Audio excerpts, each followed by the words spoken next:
Okay, ito na po ang pinakahihintay nating lahat.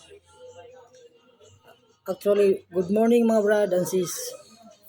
Ito na yung pinakamasayang araw nating lahat. Happy 51 anniversary Alpha Kappa Rho International Humanitarian Service Fraternity and Sorority. Maraming salamat po sa inyong mga brad and sis dahil nagkaisa tayo ng ating kapatiran.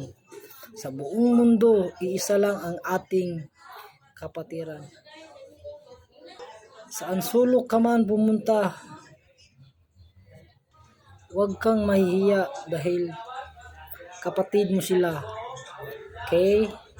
Ako po pala ay si Brad Bubong de la Calzada from Bukidnon Council.